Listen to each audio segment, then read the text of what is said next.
Nothing to see here, dears. Pure stunt. Next question. It's all performative nonsense. Let's begin with the official mood. Not panic, not crisis, not this is getting out of hand. No, the mood is this is a political stunt. That's the line coming from senior Labour figures responding to calls for an inquiry into whether Keir Starmer misled Parliament over the Mandelson situation. A stunt like a magic trick, like someone pulled a rabbit out of a hat, and now we're all supposed to clap politely and move on. The situation, in case you thought this was simple. Let's rewind. We've got Peter Mandelson, a failed or disputed vetting process, claims it was overridden. Starmer saying due process was followed. Civil servants saying not quite like that. A senior official sacked, and now calls for a parliamentary inquiry. That's not a misunderstanding. That's a multi-layered political mess. The response: this is just politics. Senior Labour figures are basically saying this whole inquiry push, yeah, it's theatre. They're calling it a distraction, election-driven, a tactic from the opposition. Some have literally described it as a political stunt designed to create noise rather than uncover truth, which is interesting, because here's the paradox. Politics is full of stunts, but not everything uncomfortable is automatically won. The strategy: reframe the problem. This is a classic move. Don't argue the details. Reframe the situation. Instead of, did something go wrong? Make it, why are they making such a big deal out of this? Shift the focus from substance through motivation. So now the debate isn't, was Parliament misled? It's, are the Conservatives playing games? The timing defense. Labour's argument leans heavily on timing. Local elections are coming. Tensions are high. So of course, they say, the opposition would try to amplify the scandal, push for inquiries, create maximum political pressure. And yes, that's true. But here's the awkward part. Something can be politically motivated and still valid. Those two things are not mutually exclusive. The inquiry question, the one they don't love. At the center of all this is a very simple question. Did Starmer mislead Parliament? That's it. Not is the opposition annoying, not is the timing convenient. Just was what was said accurate. Because in British politics, misleading Parliament is not a minor issue. It's career-ending territory. Just ask history. The comparison problem.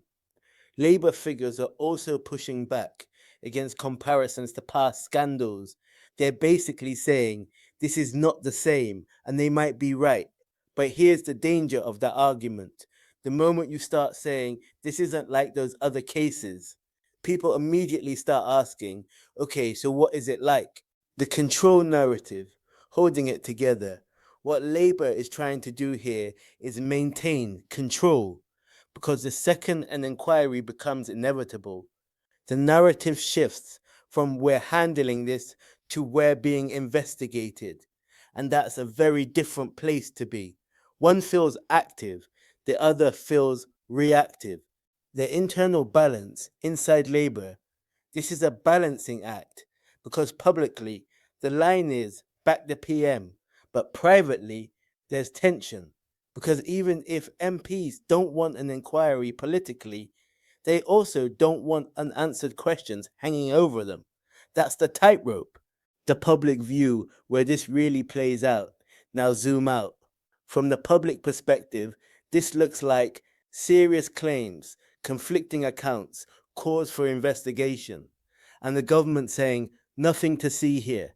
And that combination, it doesn't always land well, because people don't just listen to what's said, they listen to what's being avoided. Labour figures are criticising calls for an inquiry. They say it's political. They say it's unnecessary. They say the evidence so far supports Starmer, but the existence of the pressure, the persistence of the questions, the fact this hasn't gone away suggests something deeper. because political stunts usually fade. This is sticking.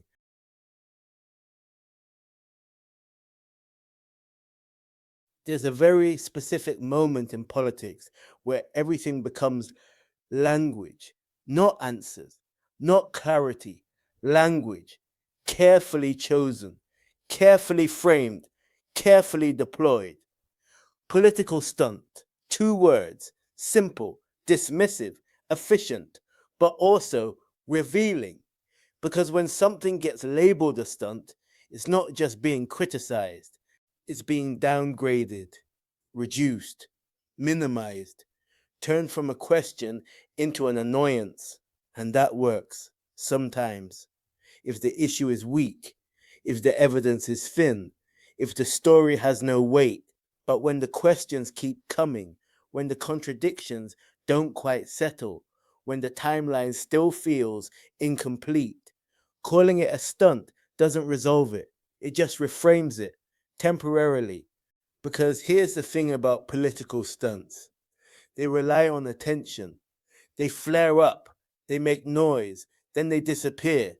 But real issues, they linger, they sit there, uncomfortable, waiting for either a clear answer or a moment where the pressure becomes too much to ignore. And right now, this feels less like a stunt and more like a situation being managed as if it were one. And that distinction matters because if you treat something serious like theatre, you don't make it go away. You just delay the moment where the audience realizes this isn't a performance, it's the plot. And once that realization hits, no amount of reframing can put it back in the box. Because by then, the question isn't, is this a stunt? The question becomes, what are they trying to avoid? And here's where it gets sharper. Because avoidance has a pattern. It doesn't look like silence, it looks like substitution. You replace the uncomfortable question with a more convenient one. Not did something go wrong, but why are they making a fuss? Not what actually happened, but who benefits from asking. It's a shift, subtle but deliberate, and it works until it doesn't. Because the original question doesn't disappear. It waits. It waits through interviews, statements, and carefully worded deflections. It waits for a gap, for a moment where the explanation doesn't quite land, for a detail that doesn't quite fit.